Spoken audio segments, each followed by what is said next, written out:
And then interview with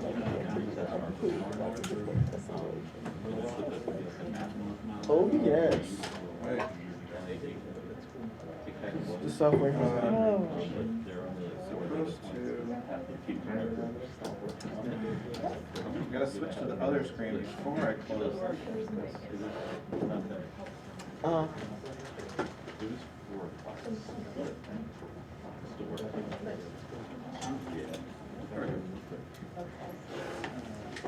Getting this figured out. Yeah, I printed out my notes so that I can actually do my notes while I do this. All right, morning everyone. So let's get started. So I want to talk more about memory today. So talk a lot about this is all like project 3, just due on Monday. So I wanted to start by, pick up where we left off, and I wanted to go back, and there was something I mentioned, and I was like, I don't understand why. I think I understand why now, and it's interesting. So last time we talked about, we had this thing, so we defined like an SR latch, right, that you can either set it or reset it, and then from that we defined like something called a D latch. And remember that a D latch basically has like a data line in and something called set.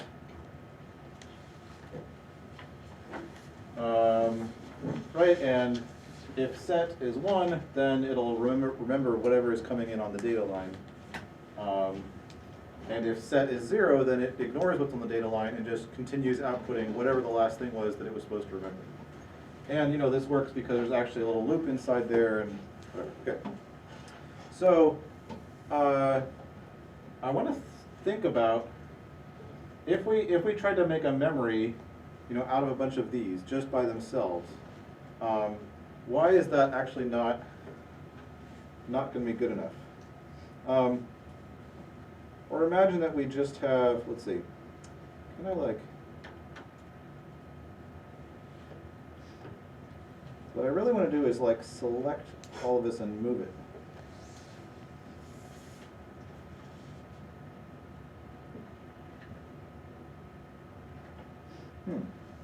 Oh, is that the select tool? Yes, there we go. Ah ha ha, yes. All right. So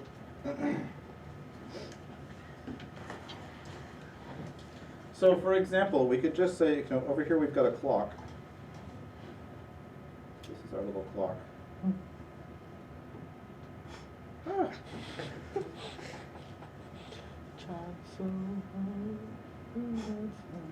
Right. And then we could just have that coming into the set line, and maybe we and it with something, right? So we've got like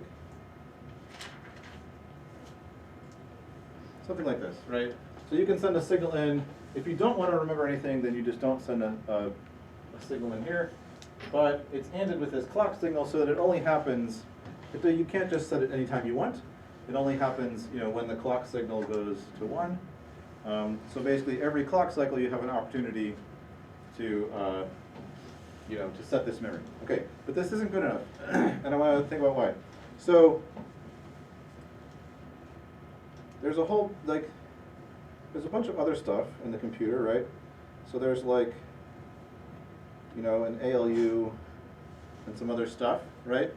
And where does this output go? Well, it goes back into the ALU somewhere eventually, because you want to be able to read stuff out of memory and then operate on the values you get out of memory, right? So it makes sense that there's some kind of pathway that goes from the output of the memory into the ALU.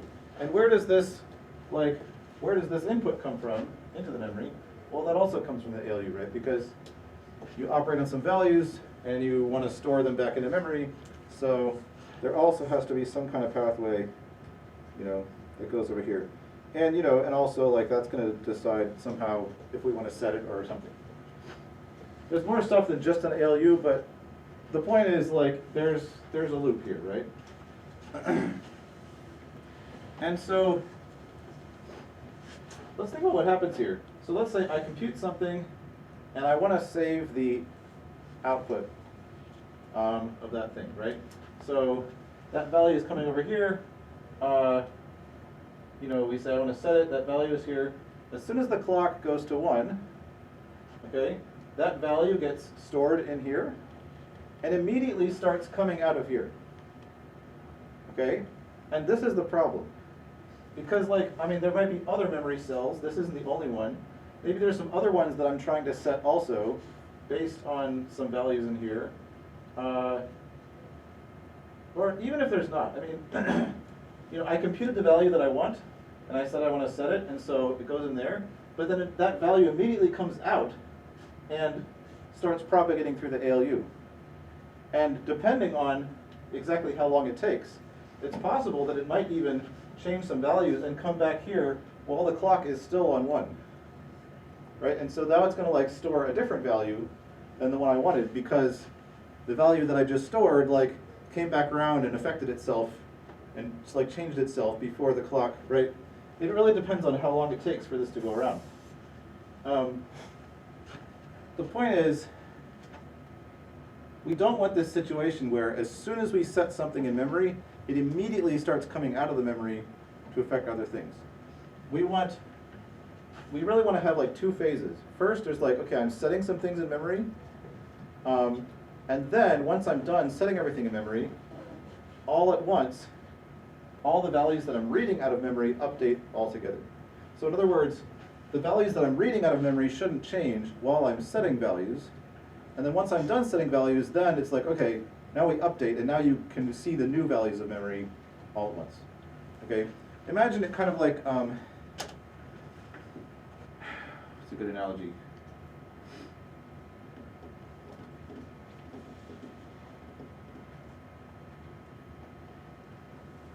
I don't know have a good analogy. But what this shows is that we actually kind of need, in a sense, like 2 areas of memory. There's like the area that's storing the values that currently will get read if anyone tries to read them. And there's like this temporary storage area where we store the values that we want to write, but we don't actually like move them over into like the permanent memory immediately. Okay, so this is why we actually do something like this. So this is a D latch. This is another D latch. Okay.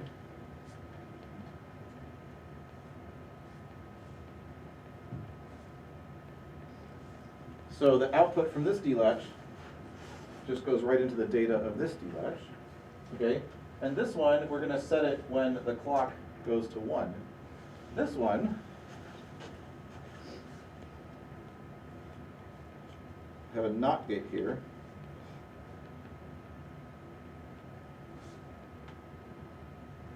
Okay, we're going to set this one when the clock goes to 0. Okay, because we've got a NOT here. So they're like alternating. So first, so what's going to happen? You know, we've computed some values here. So we've read out some values from memory, potentially, right? That value has gone in here into the ALU. It does some computation. A value that we want to store comes over here. We say we want to store it. When the clock goes to 1, we then write that value into here. Okay, but crucially, right, the value coming out of here hasn't changed yet. Okay, so everything is kind of like stable. Nothing is changing through this whole circuit. We store this value here, and then once that's stored, the clock now goes to 0, and that means that this is cut off, so we're not storing anything in here anymore. But now this says, okay, now we want to store something here. So now it copies the value from here to here, and that's the point at which it'll come out of here and can go and do the next cycle and start computing something new. Okay. So then this is right. So this is how we make sure that kind of everything stays in sync. That we don't have some things are like racing ahead and changing values, while we haven't finished doing something else first. So there's kind of this 2-phase cycle where we first we take the values we want to store, we kind of store them temporarily, and then once everything's there, we say, all right, now everything gets put over here, and we update what we're going to read out of memory. Okay, so this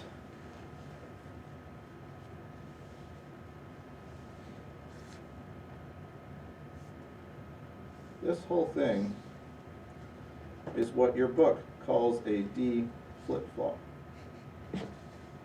or DFF. Okay, and your book kind of takes this as primitive. It just says there's a thing called a D flip-flop. It works like this. Don't worry about how it works. You can use it. Okay, so just like it gave you a primitive NAND thing, and you don't have to worry about how that works, your book also has given you a D flip-flop. However, what we've seen is that you don't have to take the D flip-flop as primitive. You can actually build it out of NAND gates, right? And we showed how to do that. I think your book made that choice just because it thought, well, it's too much of a detour to like explain all that. But I thought it was fun to explain. So anyway, all this stuff about what happens in here, how we built an SR latch and we built a D latch out of that, and built a D flip-flop out of 2 D latches. You don't really need to know that to do the project, because you're just going to use a D flip-flop. But it is cool to understand how it works. Questions about this? Yeah, Morgan. I was just curious. I've heard of like flops in regards to like hardware. Is Yes. that what this is? No. So flops, if you're talking about like the speed of a supercomputer or something, so that stands for floating point operations per second. So basically, it's kind of a standard measurement that's used to measure the speed of, especially supercomputers that are doing like typically scientific computation kinds of things. They'll have like some standard benchmark programs that do lots of floating point operations, and they'll run them and kind of see, you know, how many operations per second it can do. So it is entirely unrelated to this word flop, as far as I can tell. Good. Other questions?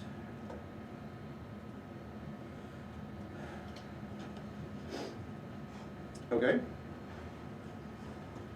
So let's talk more then about memory. I mean, that's the point, right? So this can store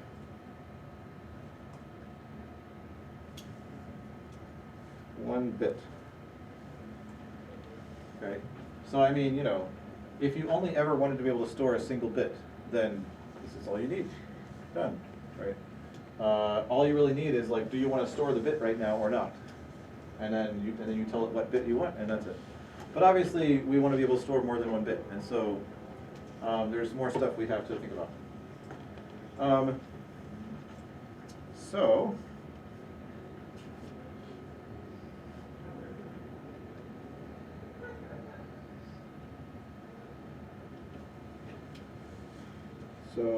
oops, where I was. So RAM, of course you all know the acronym RAM.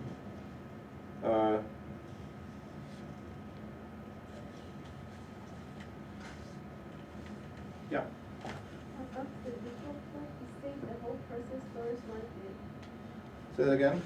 The default flip, you said the whole process stores 1 bit. A D flip-flop stores 1 bit.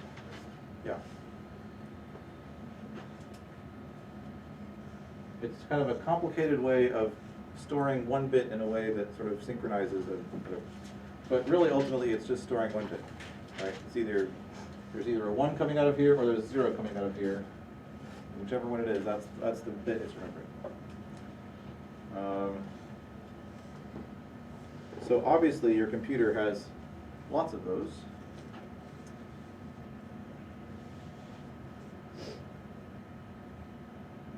All right.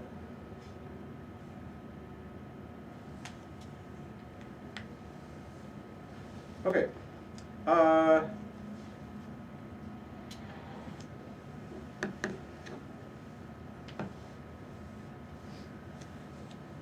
So I want to talk just kind of about the memory aspect of this version. we'll talk about in a little bit what's meant by random access. It doesn't mean you ask for something in memory and you get a random value back. That's not what it means. That wouldn't be very useful, right? It's like, well, you get something from memory, but who knows which one to get. No, so if we want to store more than one bit, right, then we have to be able to say somehow which bit or bits we want to read or write from the memory. Okay? And the way we do that is using a memory address. A memory address is just a number, right? So memory address is just it's just an integer, and of course it's in binary. And we'll definitely make use of the fact that it's represented in binary. So the computer that we're going to build, so our computer will have 15-bit addresses. So, right, our computer can shove 16 bits around at once, right? You've been building all these like 16-bit things. One bit is going to be used for something else, or just the way that we're designing the machine language. You'll see why there's like we need one bit for something else, and so there's 15 bits left to represent an actual address. Okay, right. So how many distinct memory locations is that? How many distinct memory locations can we access if we have a 15-bit address? 2 to the 15th, right? Because every bit we add multiplies by 2 the number of possible places that we can access. Okay, so that's 2 to the 15th memory locations. I think that M has an extra hump below. It's cursive then. Well, yeah, it's cursive. Anything goes, right?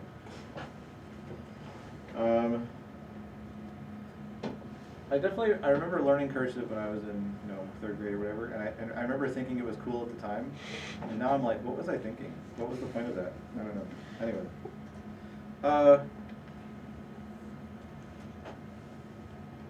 Okay, so but each memory location is not going to be a single bit. Okay, so each memory location, I did it again. Memory location will store, in our computer that we're going to build, it's going to store 16 bits.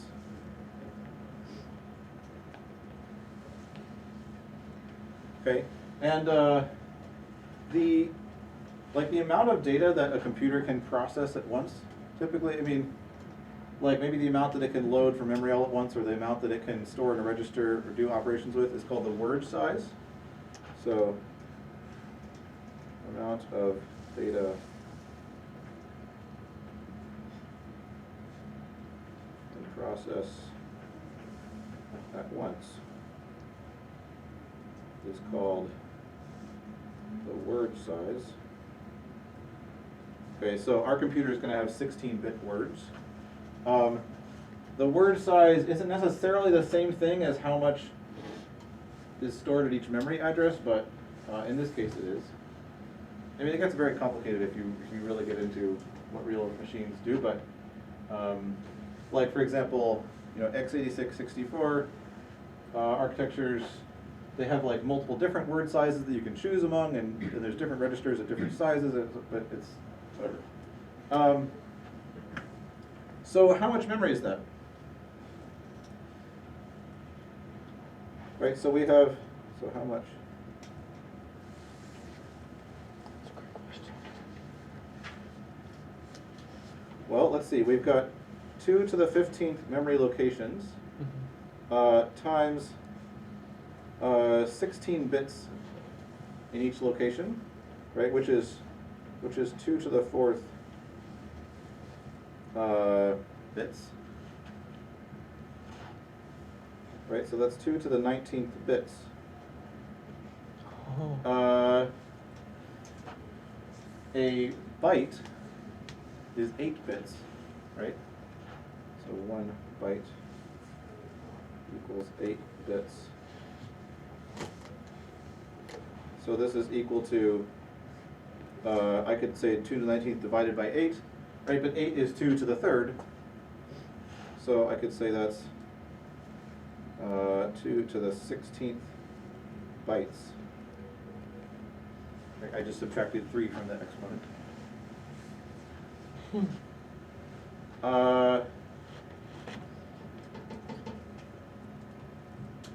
Anyone know how many bytes is a kilobyte? We talked about this? 1024. Yeah, so it's not actually 1,000. Well, it's controversial. You know, SI, like, if you're using a standard SI prefix, kilo, that should mean 1,000, right? But a lot of people in many cases use kilobytes to refer to 2 to the 10th bytes, which is 1,024. But not always. For example, a lot of times hard drive manufacturers will actually use SI prefixes because 1,000 is less than 1,024. So they can have, if they say their hard drive is like, 500 gigabytes, that's actually slightly smaller than if it was like 2 to the whatever. So it kind of depends. And there's like standard prefixes that you're supposed to say like kibibytes and mebibytes, which uses like this like KI or MI or GI prefix, if you want to be really pedantic. But pretty much everyone ignores that. So, so 1 kilobyte, say properly 1 kibibyte,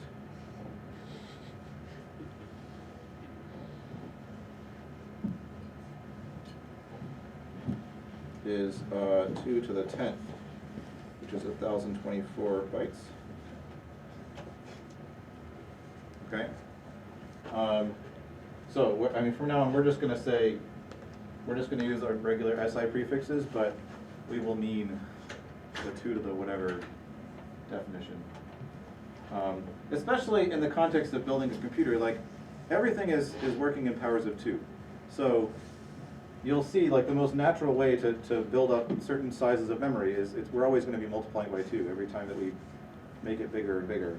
So it'd be really weird. It would actually be kind of difficult to design a circuit that had like exactly 1,000 bytes.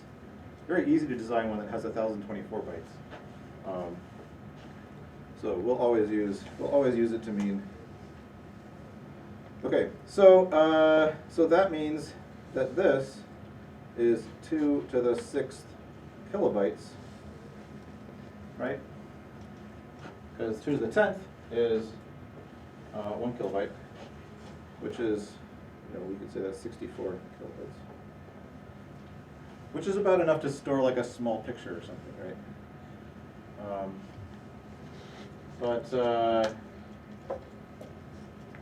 So obviously the computer we're going to build is not going to be like an amazing beast. You can play NES games. What was that? You can play NES games. You can play, yeah, you can play NES games. So the Commodore 64, which was one of the early popular home computers, that's how much memory it had. That's why it was called the Commodore 64. Yeah, Morgan. Could you go to the moon, Lars? Could you go to the moon? That's a great question. I don't remember how much memory like the Apollo computers had. Probably not much more than this. So yeah, you can do a lot with only 64 kilobytes. You just can't like, stream like 1080p video or whatever. But yeah.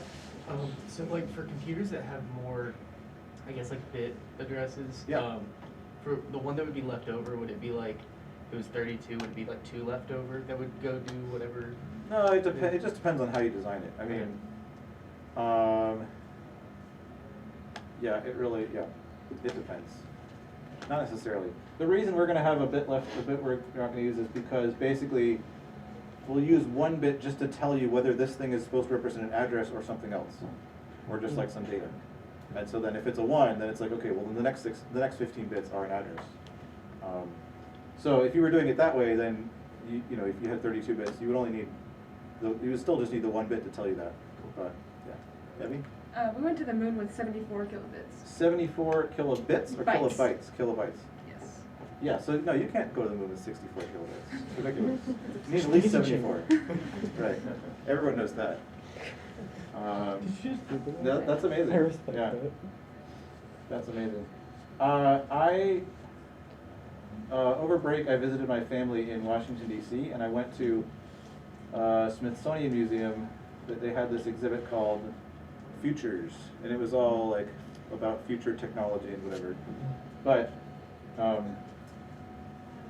they also, at like the beginning of it, they had like, they had a bunch of stuff that was from the past, but it was like stuff that was futuristic in the past, or something like that. But they had like the famous picture of Margaret Hamilton, who was the lead on the Apollo, like she led the development of the software for the Apollo missions.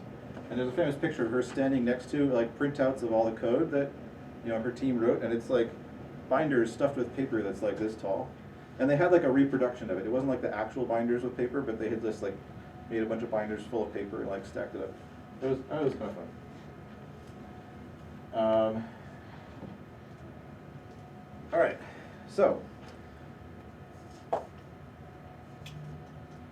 Okay, so that's how much memory our computer is going to have. Actually, it's going to have half that much, because half of the memory, well, no, it's going to have that much, but half of it is going to be for the screen. Okay, so half of it is just going to be like, if you want to draw stuff on the screen of our computer, you can just like shove bits in that part of the memory and it will show up on the screen as like dots. And the other half will be available for us to use to store whatever we want. Okay.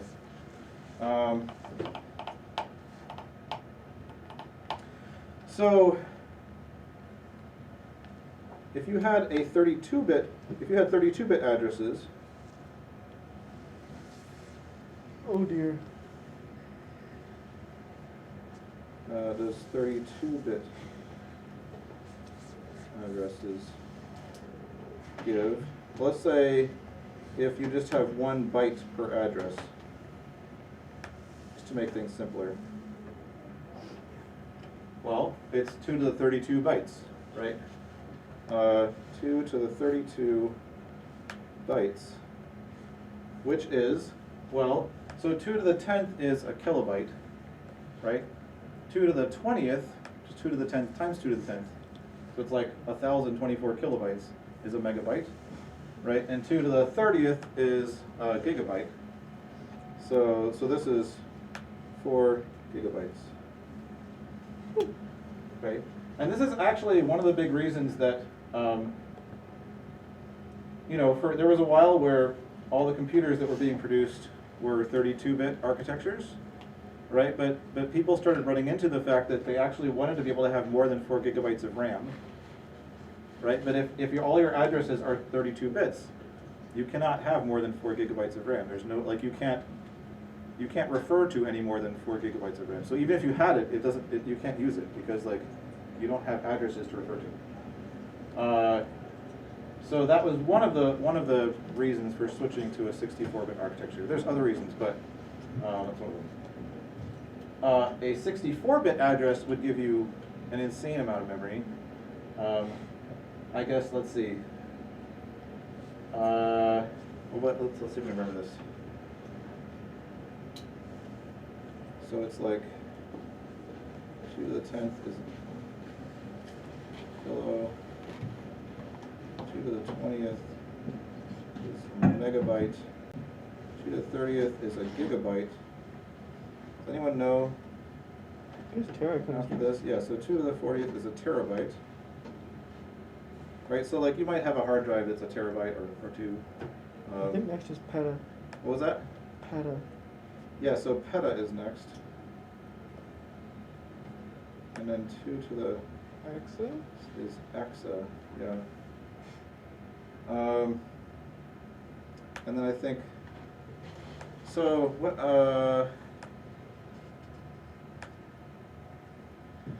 in 2013, so that's like a long time ago in internet time, there was like, it was estimated that Google had somewhere between 10 to 15 exabytes of storage. They surely have a lot more than that by now. They are very, they will not tell you. Like, you can't ask them, they won't tell you, but like, people figure out ways to estimate it. 2 to the 70th, I think is zettabytes.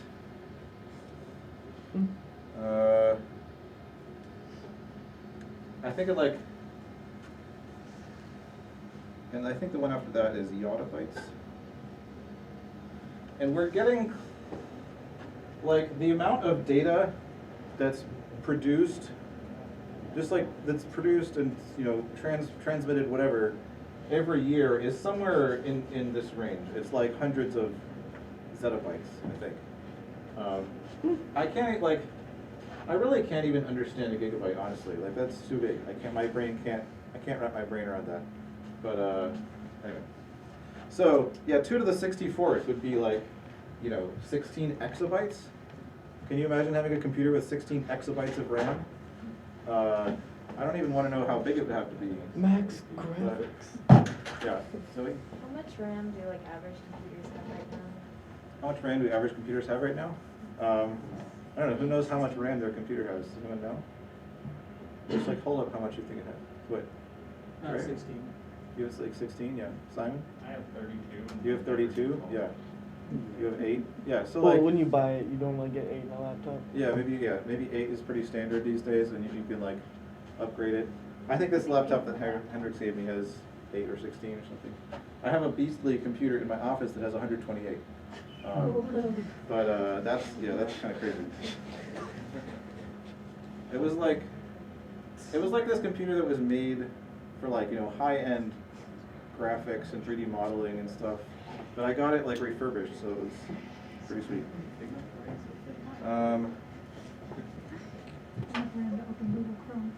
Okay. There's never enough RAM to open up Google Chrome. It's not, yeah, exactly. Okay. Yeah, so actually, like, you know, even though modern computers are all 64-bit, they don't actually use 64-bit memory addresses. Like, often they'll use like 48 bits for the address, because 64 is ridiculous. Like, no one could possibly have that much RAM. So, Yeah. yeah, it's kind of funny because, like, you know, if you follow, like, okay, you know, it keeps doubling, and we start with 8-bit and then 16-bit, 13. You know, you might think, oh, you know, we're gonna, you know, we keep running into the limits of how much memory we want to have, so we have to like double the number of bits, right? And that happens several times. But at this point, now that we have 64-bit, like, I think it's pretty safe to say no one's ever gonna have like 2 to the 64th bytes of RAM. So, anyway, I think Challenge 64-bit will be it. Accept. Challenge accepted, right? Exactly. Cool. So, any other questions so far? Or comments? Anecdotes?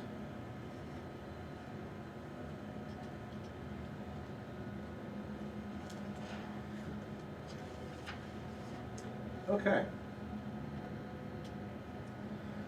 So, all right, that's kind of like how we address memory and how much memory we have. So this random access, what does that mean? Right, it doesn't mean that we get a random part of memory when we ask for something, and it doesn't mean we get a random value back. It means that from the point of view of the memory chip, the accesses that it's being asked to do are random. Like, it's not like predicting, you know, what place you're going to ask for next. And the point is, it doesn't matter. Like, it's just as efficient to ask for any particular address. So this is not the case, for example, for if anyone still has the kind of hard drive that actually has a platter that spins inside. I know a lot of if you buy a computer now, often you'll get like a SSD, which work in a totally different way. But if you have the kind that like has a platter that spins, right? There's a little read head with a tiny magnet on it that's sitting there, and it's spinning under it. And like as it goes by, it can read, you know, bits off the, you know, from the magnetization on the surface of the disk.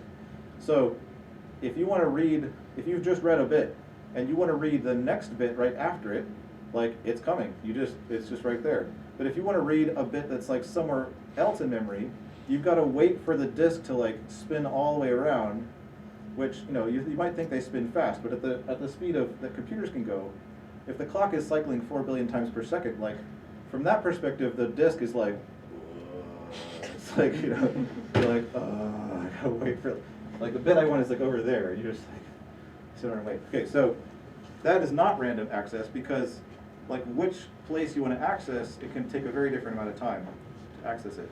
But with RAM, the point is that any place in RAM you can access, and it just takes the same amount of time to access it.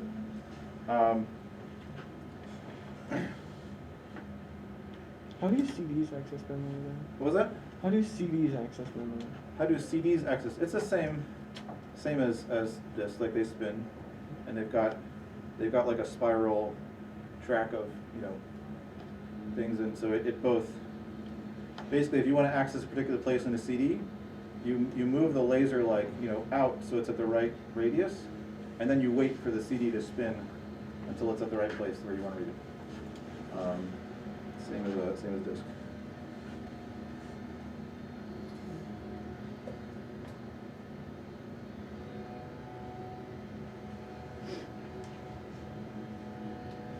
Okay, so random access means we can access any location equally quickly. Okay? So why do we care about that?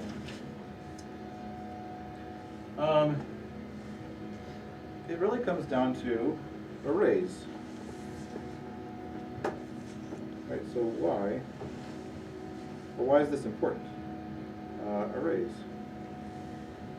Okay, so what is an array?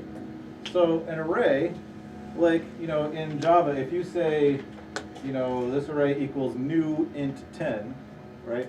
What is it really doing? It's really asking the operating system or the Java virtual machine or whatever to say, I want you to allocate for me a block of 10 memory locations that are consecutive. Okay, so an array of size n is n consecutive memory locations.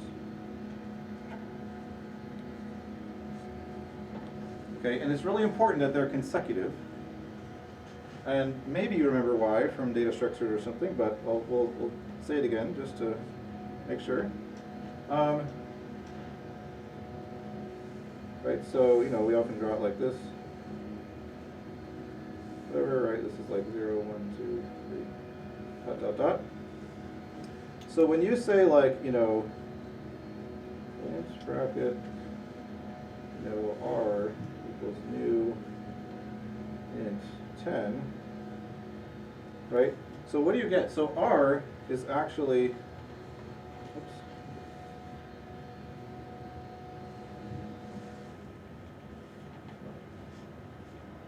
Fundamentally, when you do this, when you allocate an array, first of all, it has to go off and find somewhere where there's 10 consecutive memory locations that aren't being used. That's an interesting problem, and we're gonna talk about that much later in the class.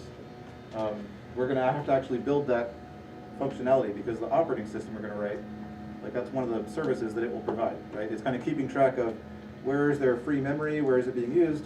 If someone comes along and asks for a certain amount, I have to go find a place where I can find that big of a chunk with nothing in between, and then I'll record the fact that that's being used and send it back to you, okay? But fundamentally, when you do this, that variable r holds a memory address. That's it. Depending on how, like what kind of safety, memory safety your programming language is guaranteeing, perhaps there's also something that keeps track of how long the array is supposed to be. So the C programming language famously does not keep track of how long it's supposed to be, right? If you say, I want an array of size 30, right? So it goes off, it finds that much memory, it allocates it, and then it just says, here's your memory address, here's where it starts. And if you now say, okay, please access that array at you know, index 50, it's like, okay, it just, well, we'll see what happens in a second. So when I say like, you know, if I want to access this array at index 3, right, what actually happens? Well, that really, it says, all right, let's take the memory address of the array, and we're going to add to that 3 times the size of, say, element size. Right, because if it depends on whether it's an array of like, you know, what kind of things are you storing in the array? How many bytes does each thing take up? But right, it just says, all right, it starts here. I'm just going to like add 3, and that's now that gives me a new memory address, and I can go access that memory address. Right. Okay. The point is, the important point is, doing that is independent of the size of the array.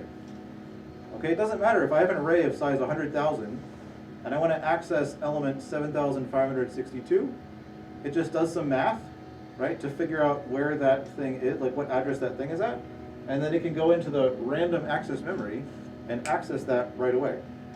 Okay, so it doesn't matter how big the array is, I can access any place in that array in constant time. Okay, so this is just some math plus a RAM lookup, right, which takes constant time. The time that it takes does not depend on the size of the array. Okay, and there's, you know, if you think about what do we use arrays for? Well, you could just use an array, but we also use them to build things like, you know, you can build like an extensible array on top of that. You could build heaps on top of arrays. You could build hash tables on top of arrays, right? All these data structures, a lot of the data structures that we use all the time, fundamentally are built on top of arrays. Like Python doesn't exactly have arrays, it has lists, but if you look in the way that Python implements lists, there's arrays under the hood, right? You have your hand up, Alexandria? Yeah.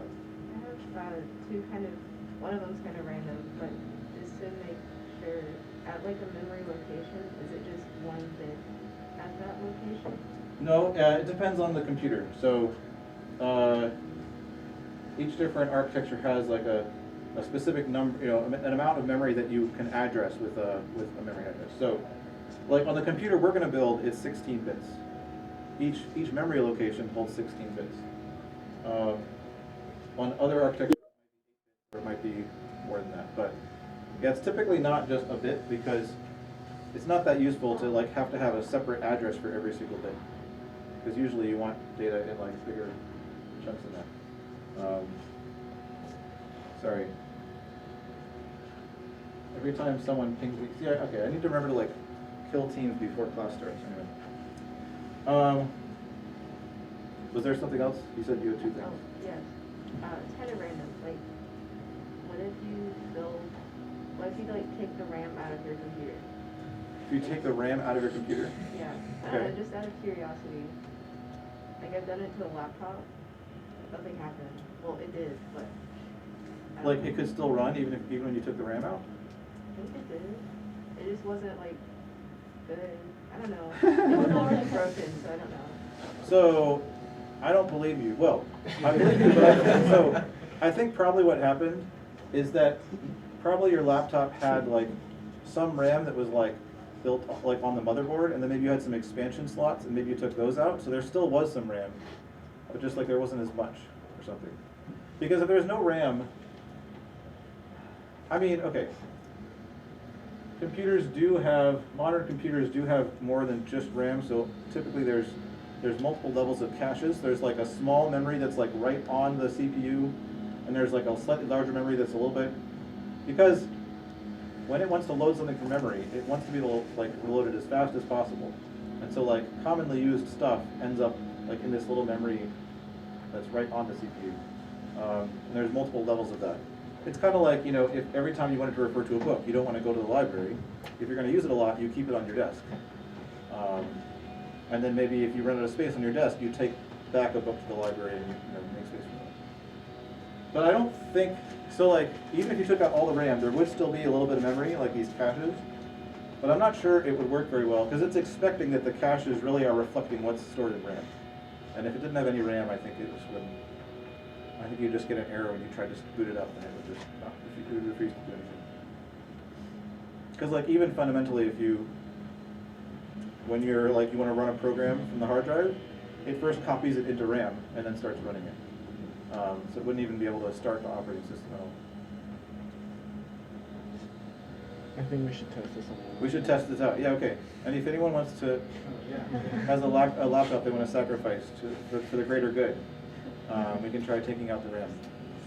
See, but yeah, that's the thing. I don't like, with laptops, it might not be possible to do this, because I think there's probably some RAM that's literally like soldered onto the motherboard. Like you'd have to, it would be tricky to take it out. Probably on a desktop machine you could actually do it, where you can go in and find just like the cards where the RAM is and you just take them out. But, yeah, sure. So your 128 gigabyte, we can take that out. Yeah, we can do that, sure. Yeah, sounds good.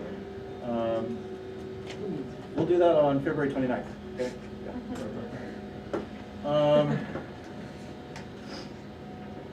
Okay. I'm just gonna go home, boot up my Windows machine, and he's dead. All right, so that's why we care that we can access any address in memory at the same speed. That's why arrays are so useful. Right, this is also why arrays start indexing at 0, because like if you want the first thing in the array, that's actually stored at, you know, that memory address where the array starts, and to get that thing you want to add 0 to it. So if we indexed arrays starting at 1, we'd have to like do a -1 somewhere in here, which would just, I don't know, it's less elegant. Okay.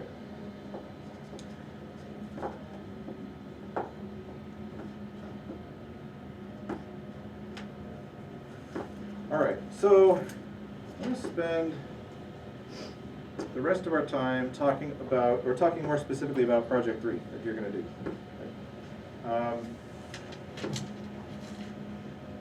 Wow.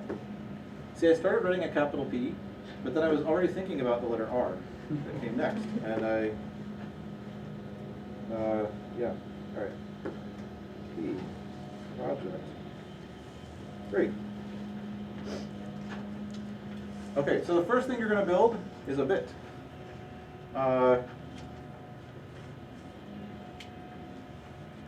So if we look back at the way we defined a D flip-flop, I guess, you know what, actually, yeah. This thing that we've drawn here is a bit. The way that they define D flip-flops, they don't have this set line coming in. It's just the clock is wired directly to it. So a D flip-flop by itself is just like any data that's available, it's storing it every clock cycle. Just like whatever's there, it's going to store it and then output it, and then store the next thing and output it. So when you build a bit, it really is just adding this set line so that you can say, no, I don't want you to store anything this clock cycle. I don't know why they, yeah, but that's just, I guess it's just because if you want to like pare it down to the most fundamental kind of thing, you know, you don't need the set line because you can kind of add that later.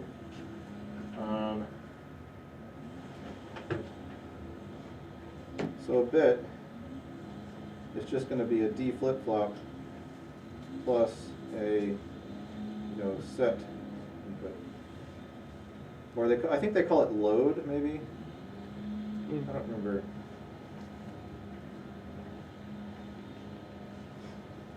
Load bit. Okay.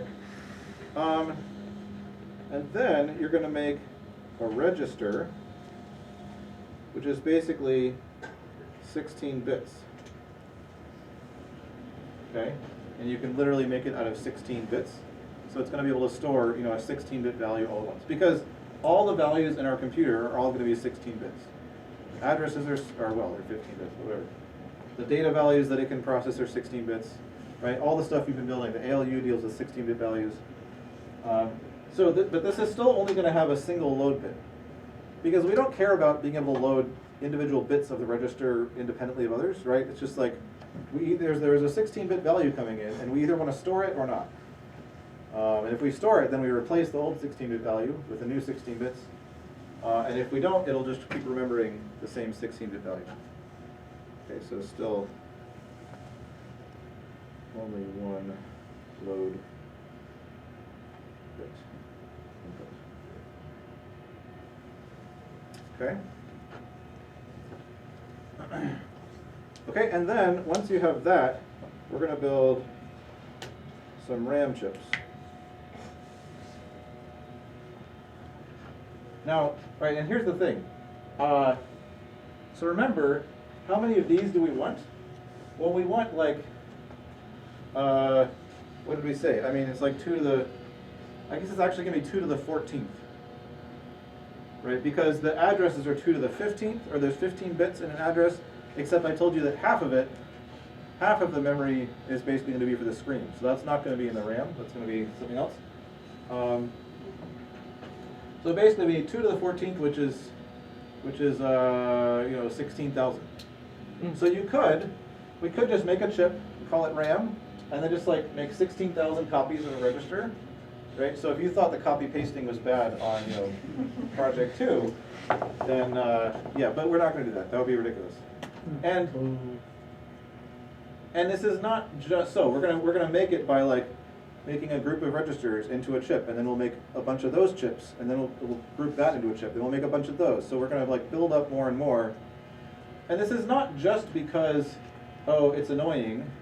Like real circuits work this way too, where they've got like groups of things that are little units that are built into bigger units and so on. It's not literally just like a big line of 2 to the however many bits. So, for example, the first thing you're going to build is will be called RAM 8, and it stores 8 registers. That is, 8 16-bit values. So it's going to have, it'll have a input, which is 16 bits. It'll have an output, which is 16 bits.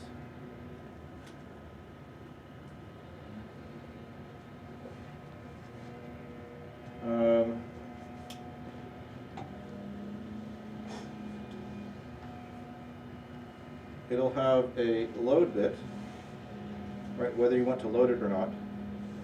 But we need something else, right? Because the register, right, it has 16 bits, and we either want to write them all or not. Okay, but now that we have like 8 registers, we don't want to write all the registers at the same time. That'd be ridiculous, because it would just like take that 16-bit value and like write it into all 8 registers. That's not what we want to do. We want to pick which one we want to write. Oh no. Okay, or read. So we also need an address. How many bits will the address be? 3, right? 2 to the 3rd is 8. So with 3 bits, we can distinguish between 8 different things. Okay? And so, right, somehow you need to use that address. So that address is going to both determine which value we're going to read, and also if you want to write something, it's going to determine which value you'll write. So these RAM chips, like they will always be outputting something. Right? Now you can ignore the output, but they'll always be outputting something, and then you can write a new value or not, depending on whether you use that load bit. Okay? So, maybe we could think of it like this. So we've got our 16-bit input, we've got our 16-bit output, right, and then we've got like a load and a 3-bit address. Right, so the address, it'll say which thing should come out. And if load is set, then we'll look at the input value and use the address to decide, which of the registers to write that to. Okay.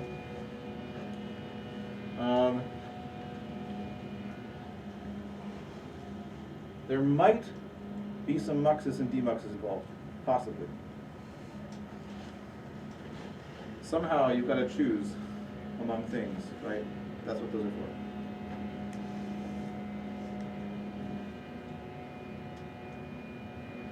Right, and I'll also say, there's a reason that we made 8-way muxes and demuxes, right? Because we've got 8 things here. Okay.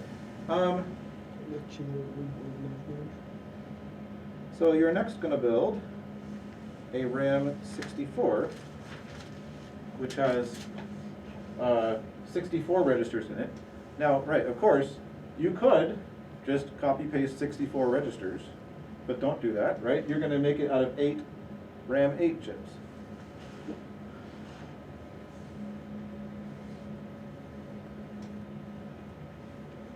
Okay, this is the point of the class where my pen dies. These pens are crap. It's like, it has a battery in it. Somehow it needs a battery. It's not just like a stylus. But the battery only lasts for, that was less than an hour, right?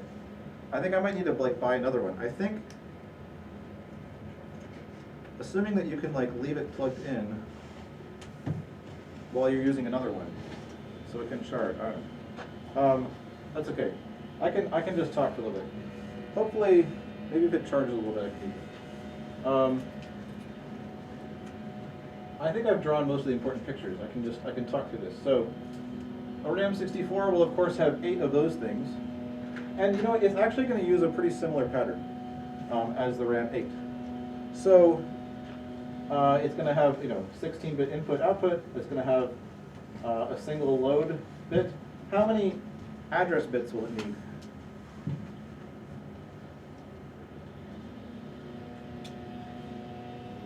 Simon? 6, right.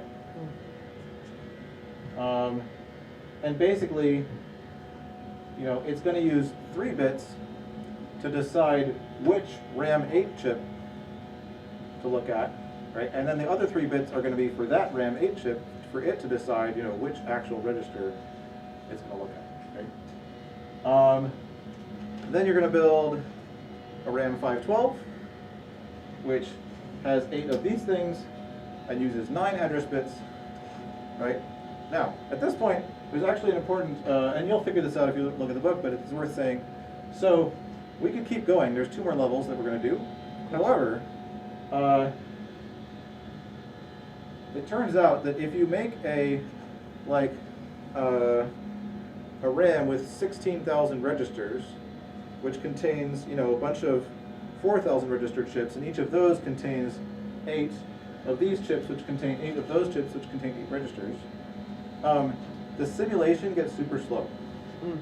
Okay, so it actually, like in the project, it's divided into 2 directories called A and B, and so these first 3, like the register RAM 8, or no, like the RAM 8, RAM 64, and the RAM 512 are in directory A, and then in directory B it's like called RAM 4K and RAM 16K. And the idea is that when you're doing the ones in B, it'll actually be using the built-in versions of this instead of your simulated ones, so that it runs fast. I mean, you could, in principle, you could put them all in the same directory and it would work. It would just be very slow. So that's why they're in like 2 separate directories. But okay. So right, the next level after that is going to use, the RAM 4K is going to have 12, and then the last level will only add 2 more bits, because, a single RAM, our RAM chip is only going to store enough things for 14 bits, because the other bit is going to be used for the screen.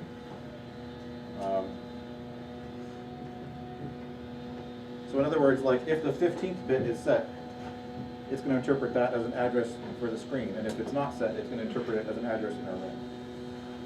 Okay.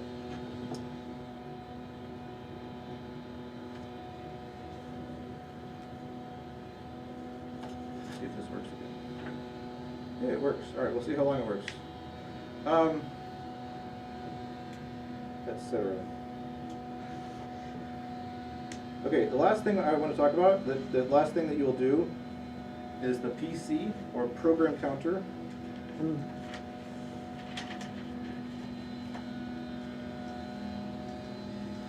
Okay, so this is really important. The job of this is basically, when we have, so what is a program? What's a program that's going to run on this computer? It's basically going to be a sequence of values, and each value is going to be interpreted as some kind of instruction. And we'll talk more about that later. But for now, you just know, like, there's going to be a sequence of 16-bit values. Each 16-bit value tells the computer to do something. And a program is just going to be a bunch of those loaded in memory. There's actually going to be a separate memory, separate read-only memory for the program. Okay, so it actually works similarly to like the way that some game consoles work, where you put in like a little chip, or a, if you have if like an 8-bit NES, you put in like those big honking cartridges, right? Or even if you've got, you put in like a CD or a DVD or something, right? You're basically like, there's a program that's stored on that cartridge or CD or whatever, and you like insert it into the computer, and it's now some read-only memory. You can't write to it. You can just read the program and the data about the game. So our computer is going to work very similarly to that. So basically, when you want to run a program, you kind of load up that program into this read-only memory, and then you kick the computer off, and it starts running. Like these computers don't work that way, right? You don't have to like put in a disk. I mean, they used to. I remember. Anyway, I won't date myself, but you don't like have to put in a disk or a cartridge or something, for what program you want to run. So basically, these computers they just have like one giant hunk of memory, and like programs are stored there alongside data and everything.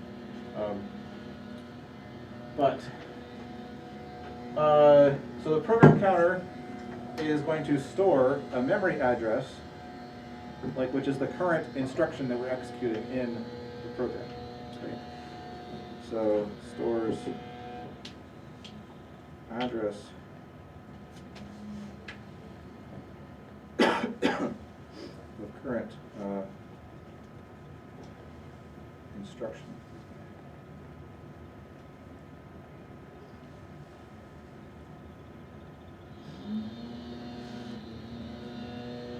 Okay, so it's going to have a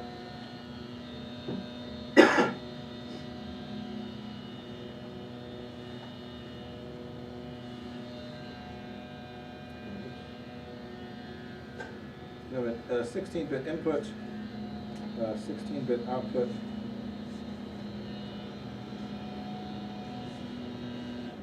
and then it's going to have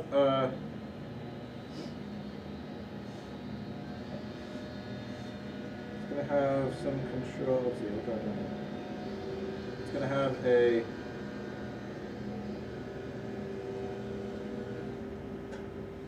reset, ink, and load.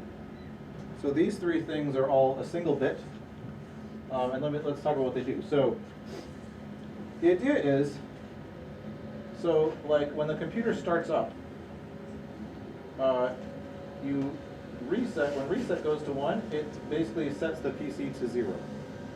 The idea is, well, we don't know what's in there at first, or maybe it's just like you want to restart the program, or you want to like load a new program into the read-only memory, and then you would reset the program counter back to 0 so that it starts at the beginning of the program. Okay, so that's just going to happen like basically once to start. What are these other two things for? Well, normally, right, when you're done executing an instruction, you want to move on to the next instruction in the program, right? And so you would use this thing, it says inc, to increment the program counter. It just like goes on to the next instruction, right? And you all already built an incrementer thing previously, I think, or there was something about that you had to do. Okay, so that's like the normal thing that happens. What is this load for? And what is this input for? Right, so this is when you want the program counter to have a new value, right? Why would you want that? Well, there's some instructions that just do something and then you go on to the next instruction, but there's some instructions that will cause the program counter to jump to a different part of the program.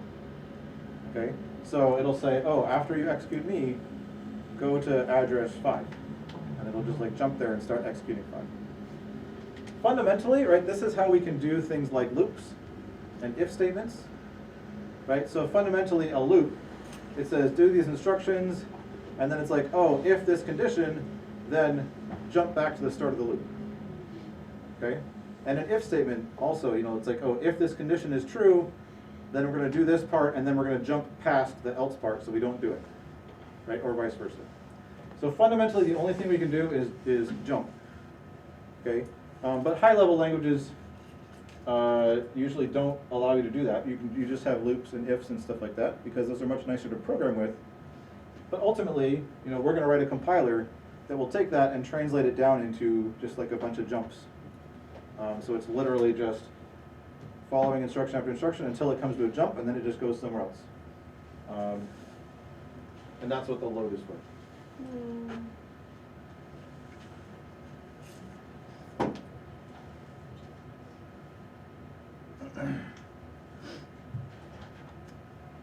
Any questions about that? Yeah, Simon.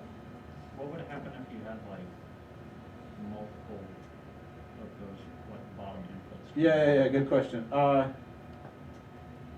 I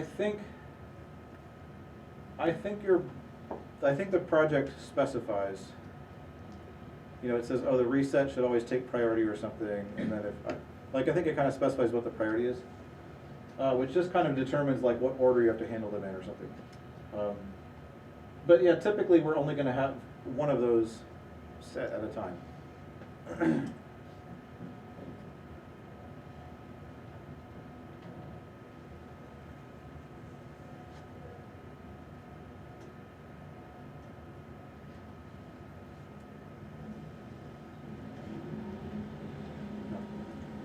Other questions?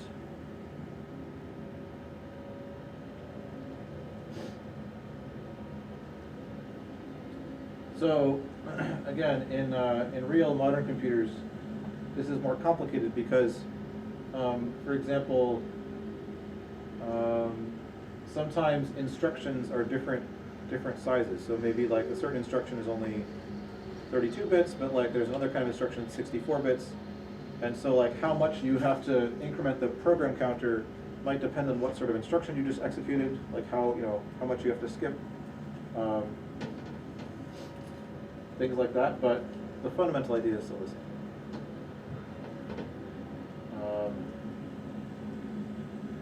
There's also a difference which in our computer, this is true.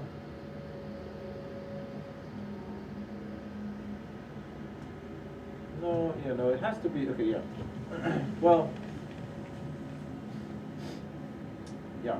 Because our computer has like a dedicated read-only memory where the program is, and then a separate, RAM where we store data, the program counter has to be like a separate special piece of hardware that is keeping track of this, so that every cycle we can load the right instruction from that read-only memory, and do something with it.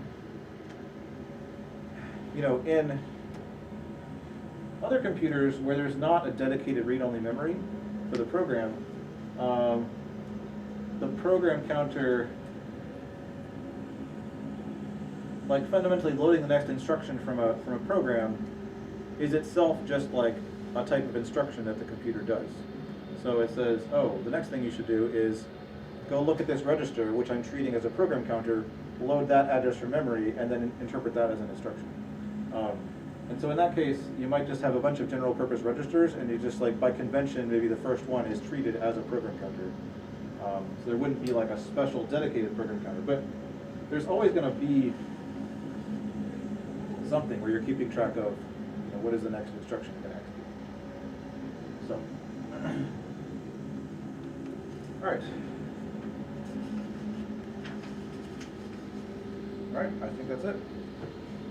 Have a good weekend. I'll see you all next Tuesday, but remember the project is due Monday.